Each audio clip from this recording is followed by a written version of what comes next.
Hello, I am Aditya Ghosh, a certified diabetes educator, certified renal nutritionist, certified diabetes self-management educator and trainer. I am attached with Diabetes Awareness and You. Today I will discuss with you a severe complication of diabetes, যেটা diabetes থাকলে দীর্ঘদিন ধরে যদি আমাদের diabetes থাকে, অনেক uncontrol diabetes থাকে, তাহলে যেটা আমরা ফেস করি chronic complication of diabetes, chronic complication of diabetes যেটা আমরা ফেস করি সেটা হচ্ছে ডায়াবেটিক রেটিনোপ্যাথি, চোখের সমস্যা। তো রেটিনোপ্যাথি বলতেই আমরা যেটা বুঝি সেটা হচ্ছে যে আমাদের যে রেটিনা, চোখের যে রেটিনা, সেই রেটিনার যে ব্লাড ভেসেল, সেই ব্লাড ভেসেলটা কী হচ্ছে, ড্যামেজড হয়ে যাচ্ছে, যেটা কিনা চোখের দৃষ্টিটা সেটাকে অনেক ক্ষেত্রে ঝাপসা করে দিচ্ছে বা ব্লার করে দিচ্ছে, অনেক সময় সেটা অন্ধ হয়ে যায় অনেকে, ঠিক আছে। এবার এখানে দেখতে হবে যে আরেকটা আমরা টার্ম জানবো যে what is macular oedema. Macular ইডিমাটা কি? Macula is the part of the রেটিনার একটা পার্ট হচ্ছে ম্যাকিউলা, যেটা কি না আপনাকে সাহায্য করছে দেখতে সব জিনিস পরিষ্কারভাবে।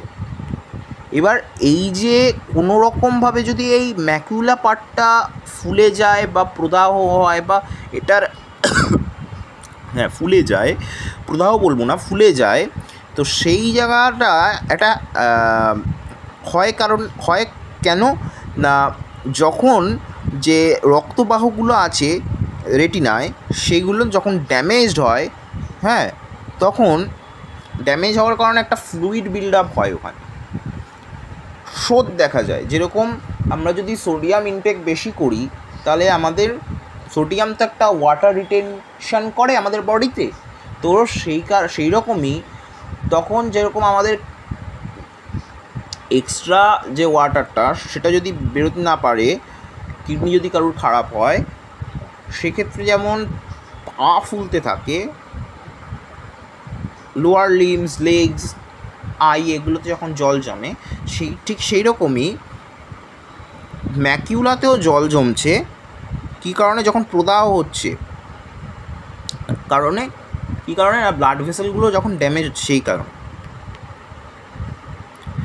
This can lead to the macula being damaged and vision may become blurry. এবার আসছি সেটা হচ্ছে ক্যাটারাক্ট বা ছানি। যদি চোখের যে লেন্স, সেই লেন্সটা ক্লাউডি হয়ে যায়, অর্থাৎ ধোঁয়াটে পূর্ণ হয়ে যায়, এবং সেটা কি হয় না, যারা দেখছেন সেই দেখাটাও যখন ধোঁয়াটে মতো দেখায় বা ডিস্টর্টেড বা sensitive to glare, it is sensitive to glare. Person with diabetes can develop cataracts at an earlier stage than usual. অর্থাৎ যাদের ডায়াবেটিস আছে তাদের আগে ছানি পড়বে, এটা স্বাভাবিক। গ্লুকোমাটা কি? The pressure of the fluid within the eye builds up to a higher level than is healthy. যদি চোখের যে ফ্লুইডটা, চোখের মধ্যে যে ফ্লুইডটা আছে, সেই ফ্লুইডের প্রেশার যদি নর্মালের থেকে বেশি থাকে, তাহলে সেটাকে আমরা বলবো গ্লুকোমা। এই প্রেশারটা কি করতে পারে? চোখটাকে ড্যামেজ করতে পারে, যত সময় যাবে তত।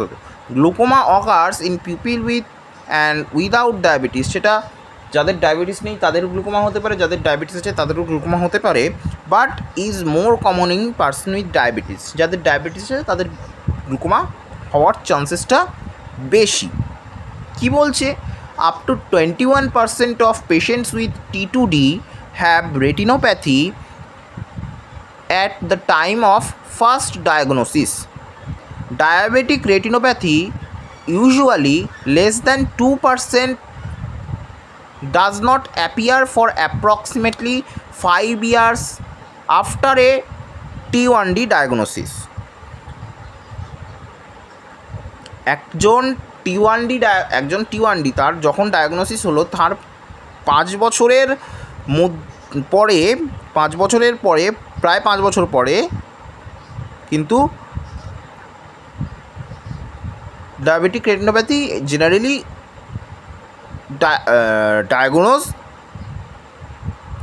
জেনারেলি অ্যাপিয়ার হয় না। ওকে, ডায়াগনোস বলবো না, অ্যাপিয়ার হয় না। এবার যেটা আছে যে একটা আছে proliferative retinopathy and non proliferative retinopathy. So যেটা বলছে যে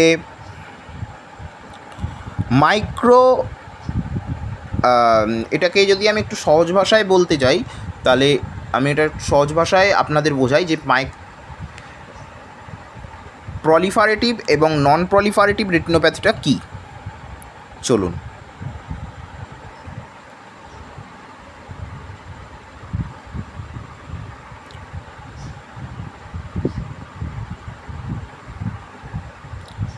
একটা মিনিট।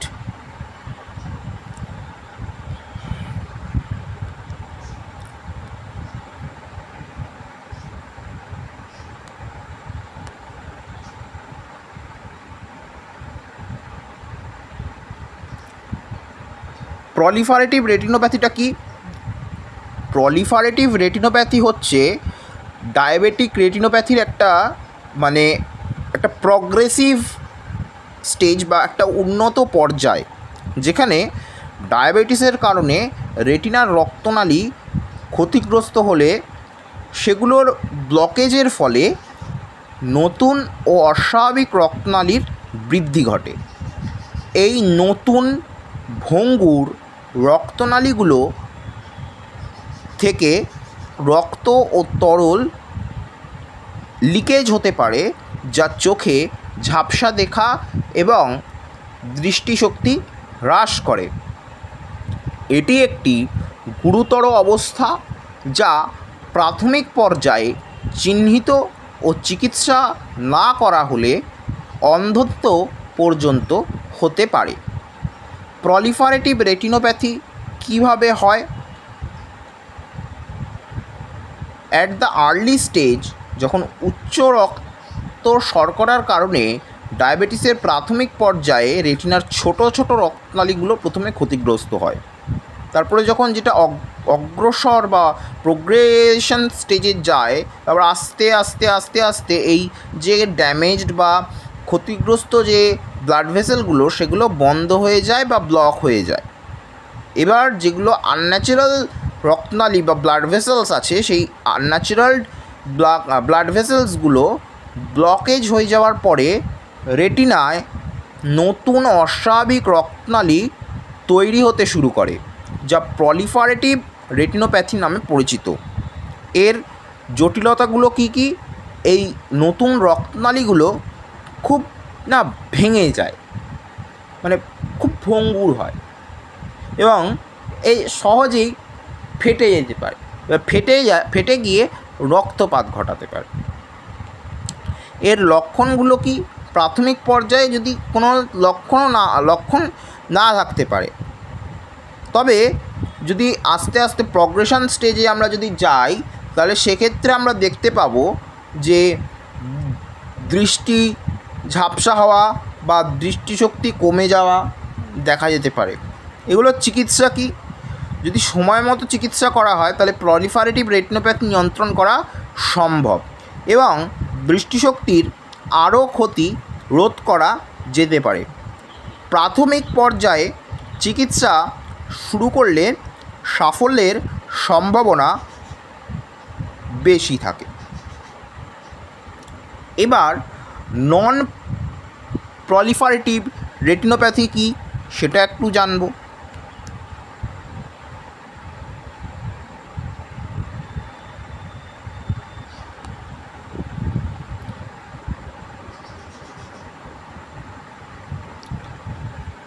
নন প্রলিফারেটিভ রেটিনোপ্যাথি, যেটাকে আমরা বলি ইংলিশে NDPR, নন ডায়াবেটিক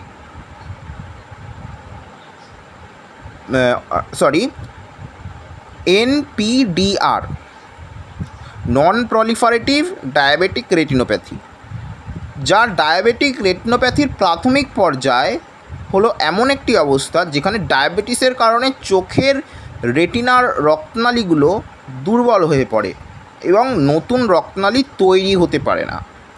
এই পর্যায়ে রেটিনার রক্তনালী থেকে তরল ও রক্ত বেরিয়ে আসতে পারে, যা মাইক্রো অ্যানিউরিজম বা ক্ষুদ্র ফোলা সৃষ্টি করে।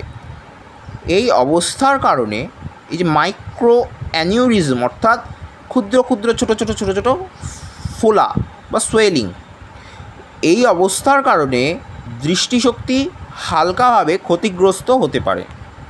তবে এটি প্রলিফারেটিভ ডায়াবেটিক রেটিনোপ্যাথির মতো গুরুতর নয়।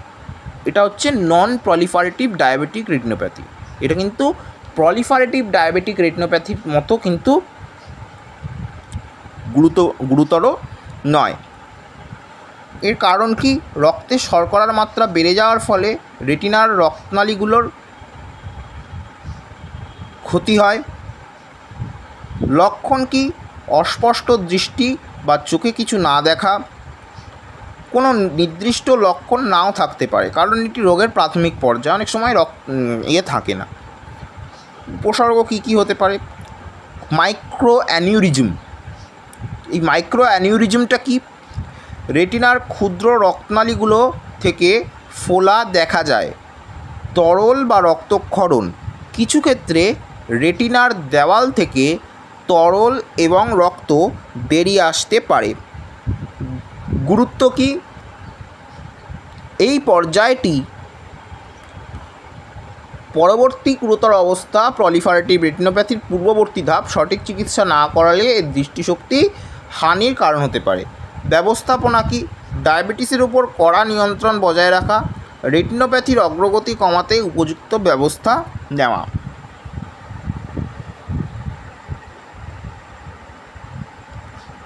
আচ্ছা, আমি এখানে আজকে আমার সেশন শেষ করছি।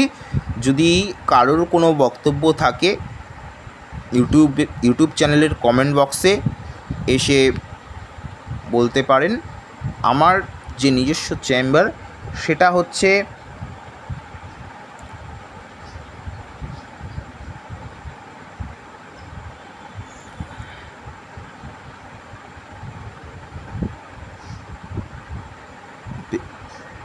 আমার যে নিজস্ব চেম্বার সেটা হচ্ছে 6/5 হরিপদ মুখার্জি স্ট্রিট, বেলঘুরিয়া, কলকাতা 56।